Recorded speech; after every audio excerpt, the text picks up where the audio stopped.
আপনি কি জানেন? আজ আমি আপনাদের যে জায়গাটার কথা বলছি, একসময় সেখানে পা রাখতেই মানুষের বুক কাঁপত। আপনি কি জানেন? আজ যে মাঠের বাতাসে বাউলের একতারা আর রবীন্দ্রসঙ্গীতের সুভাষে আজ থেকে পৌনে ২০০ বছর আগে সেখানে ভাসত শুধু বুলেটের শব্দ আর কুখ্যাত ডাকাতদের হুঙ্কার। হ্যাঁ, আজ আমি যে জায়গাটার কথা বলছি সেটা হলো বীরভূমের শান্তিনিকেতন ও বোলপুর। আজ আমরা যে শান্তিনিকেতনকে কবিগুরুর তপোবন বা সংস্কৃতির পীঠস্থান হিসেবে চিনি, তার মাটির নিচে চাপা পড়ে আছে এক রোমাঞ্চকর ইতিহাস।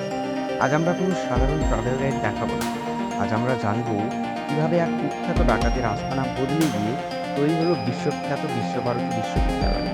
চলুন ইতিহাসের পাতা উল্টে আজ জেনে নিই শান্তিনিকেতনের কিছু অজানা আর অদ্ভুত গল্প। ১৮৬২ সালে জোড়াসাঁকোর ঠাকুরবাড়ি মহর্ষি দেবেন্দ্রনাথ ঠাকুর রায়পুরের জমিদার সিংহদেব আমন্ত্রণে যান। কালকিতে যাওয়ার সময় হঠাৎ তার চোখে আটকে যায় এই বিস্তীর্ণ বর্ণনা। দুটি ছাতিম গাছের নিচে বসে তিনি এই অদ্ভুত মানসিক শান্তি অনুভব করেন। তিনি পালকি ঘুমাতে বলেন এবং সেখানে ধ্যানে বসেন।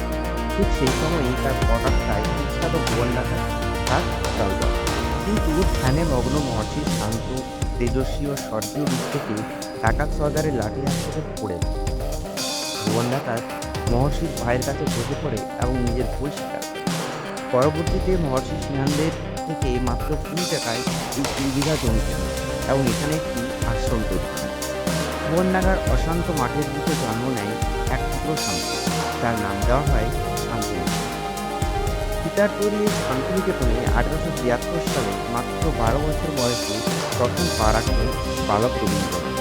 চারিদিকের এই উন্মুক্ত প্রকৃতি তার শিশুমনকে গভীরভাবে নাড়া দিয়ে যায়। পরবর্তীতে ১৯০১ সালে রবীন্দ্রনাথ যখন নিজে কলকাতার চারদেওয়ালের নিয়মিত শিক্ষা ব্যবস্থার উপর বিরোধ করেন, তখন তিনি সিদ্ধান্ত নেন প্রকৃতির কোলে এক নতুন শিক্ষার আলো জ্বালাবেন। মাত্র ৫ জন ছাত্র নিয়ে তিনি শুরু করলেন ব্রহ্মচর্যাশ্রম। এই ৫ জন ছাত্রের মধ্যে একজন ছিলেন ওনার নিজের বড় ছেলে রশ্মিধর। আপনি কি জানেন শুরুর দিকে এই বিদ্যালয় চালাতে কবিগুলিকে কতটা কষ্ট করতে হয়েছিল? শান্তিনিকেতনের খরচরতে কবিপতি মৃণালিনী দেবী নিজের গায়ের সব গয়না বিক্রি করে দিয়েছিল। আর রবীন্দ্রনাথ নিজে তার স্কুল আনলো কয়েকটি বিক্রি করে এই স্কুলের ফান্ড পেয়েছিল। ১৯২১ প্রথম বিশ্বযুদ্ধের পর রবীন্দ্রনাথ চাইলেন এমন এক জায়গা তৈরি করতে যেখানে গোটা পৃথিবী এসে এক হবে। তিনি স্লোগান দিলেন যত্র বিশ্বং ভবতনিলম, অর্থাৎ যেখানে সারা বিশ্ব একটি নীড় বা বাসায় পরিণত হবে। জন্ম হলো বিশ্বভারতী বিদ্যালয়। এই বিশ্বভারতী ইতিহাসের সাথে জড়িয়ে আছেন মহাত্মা গান্ধীও। ১৯১৫ সালে গান্ধীজি যখন দক্ষিণ আফ্রিকা থেকে ভারতে ফেরেন, তখন রবীন্দ্রনাথের আমন্ত্রণে তিনি তার ফিনিক্স স্কুলের ছাত্রদের নিয়ে শান্তিনিকেতনে এসে কিছুদিন থাকেন। শান্তিনিকেতনে গান্ধীজিকে প্রথম মহাত্মা উপাধিতে ভূষিত করা হয়।